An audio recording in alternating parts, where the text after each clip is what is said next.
he or she simply doesn't look at the candidates or the political parties.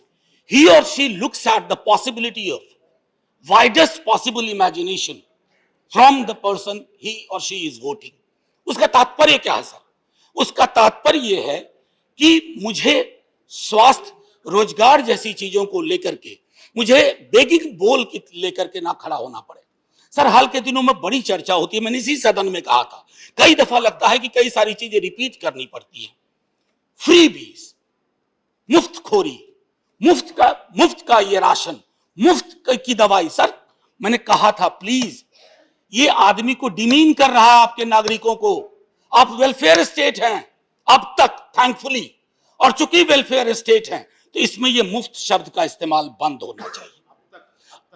अब तक है मुफ्त शब्द के इस्तेमाल से ना आप बेटास एक मिनट, मुफ्त शब्द के इस्तेमाल से आप एक बड़ी आबादी को डिनाइग्रेट करते हैं, अपमान होता है उनका, और उनके नागरिकों के अपमान का अधिकार हम में से किसी को नहीं है। अरे आप देते क्या है? अनाज, एक वैक्सीन, ये आपकी रिस्पॉन्सिबिलिटी है। अपनी रिस्पॉन्सिबिलिटी को खैरात में तब्दील मत करिए। उत्तरदायित्व और खैरात में बहुत फर्क है। और मैं देख रहा हूं कि अधिकांश राज्य सरकारें भी इसी मॉडल को अपनाने लगी। उनको लगता है ये सबसे बढ़िया मॉडल है।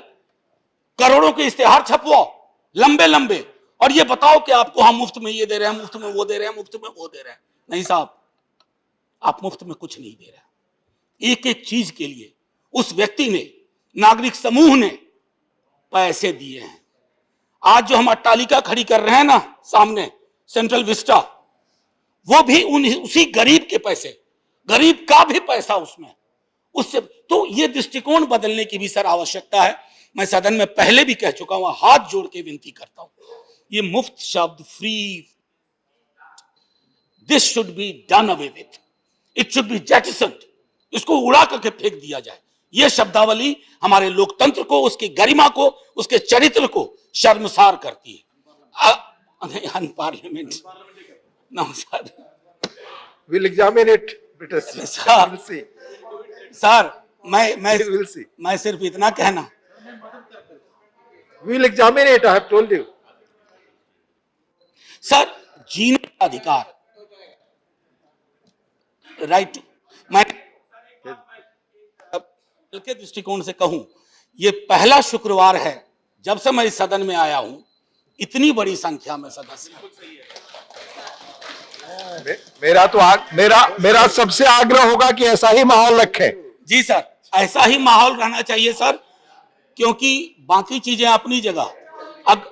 अगर लोकतंत्र को जिंदा रखना है ना, तो इतनी संवेदना सबके अंदर होनी चाहिए, अन्यथा लोकतंत्र के नाम पे इमारत बचेगी या संग्रहालय में चला जाएगा लोकतंत्र। एनीवे सर, मैं दूसरी चीज कह रहा था कि जीने का अधिकार की जब हम बात करते हैं, right to life, and which is a fundamental right, how do we address that right to life issue unless we have the corresponding rights available?